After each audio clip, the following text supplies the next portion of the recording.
Hello friends, welcome to kitchen with સેજ. કેમ છો? મજામાં? સેજ ઓરના જય જિનેન્દ્ર. હવે આજે હું બનાવવા જઈ રહી છું મસાલા પરોઠા. મસાલા પરોઠા બનાવવા માટે 2 વાટકા ઘઉંનો લોટ લીધેલો છે. આટલા 2 વાટકા ઘઉંનો લોટ લીધેલો છે. બિગનર્સને કહી દો કે અજીત પ્રપોર્શન તમે લેશો ઘઉંના લોટનો તો પણ ચાલશે. એની અંદર 2 ચમચી મેં મોણ નાખેલું છે. ઘીનું અથવા તો તેલનું મોણ નાખી શકો છો, બેવું ચાલશે. એની માટે ઝડપથી તમને ઇન્ગ્રેડિયન્ટ સમજાવી દઉં.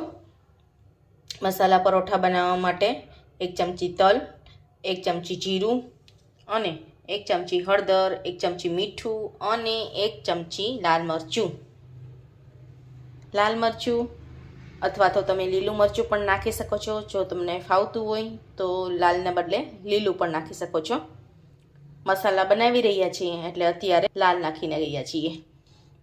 આની અંદર પણ નાખો છો તમે, અથવા તો આપણી પાસે કોરિએન્ડર ના હોય તો કસૂરી મેથી પણ નાખી શકો છો આની અંદર, જો તમારી પાસે ના હોય તો. અને છે છાશ અથવા તો દહીં, અથવા તો છાશ ને દહીં બેવું ના હોય તો પાણી તમે શકો છો. રોટલી લોટ જેવો કડક લોટ બાંધવાનો છે. બહુ વધારે પડતો કડક લોટ ભાખરી જેવો ના બાંધવો. હવે હું તમને લોટ બાંધીને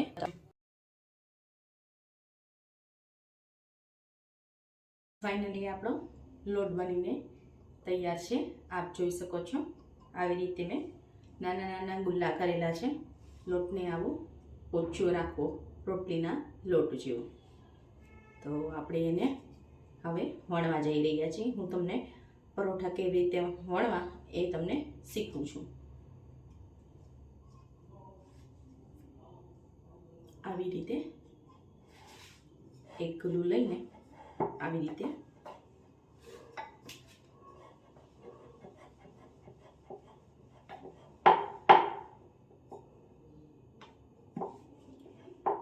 રાઉન્ડ શેપમાં વણી લેવું. થોડું આવી રીતે રાઉન્ડ શેપમાં વણ્યા પછી આવી રીતે ટ્રાયેંગલ કરી દેવું. ટ્રાયેંગલ કર્યા પછી ફરી પાછું લોટમાં ડીપ કરવું. લોટમાં બોળ્યા પછી આવી રીતે રાઉન્ડ શેપમાં ફરી પાછું ફેરવતું જવું.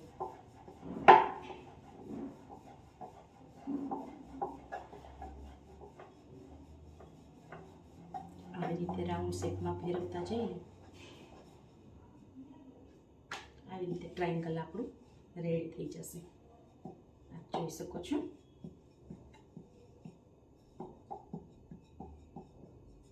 બધી બાજુથી થોડું થોડું સરખું કરી દેવું ટ્રાયેંગલને.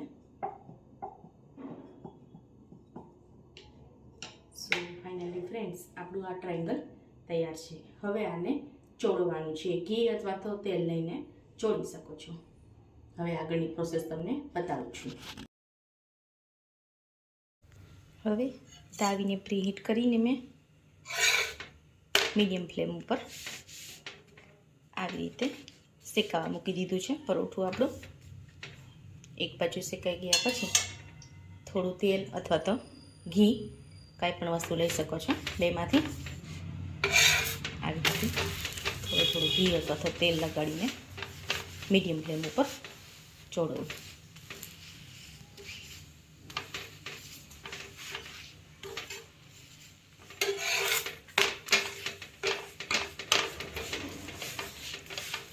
બહુ વધારે પડતું બળી ના જાય, ધ્યાન રાખવું એનું.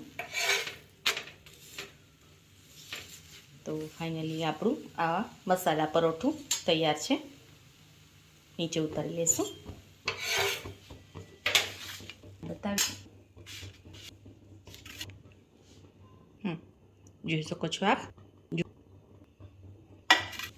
આમાં કાંઈ તમારે જાણવું હોય તો મને કમેન્ટમાં જણાવજો. શેર કરવાનું ભૂલતા. Thank you watching friend.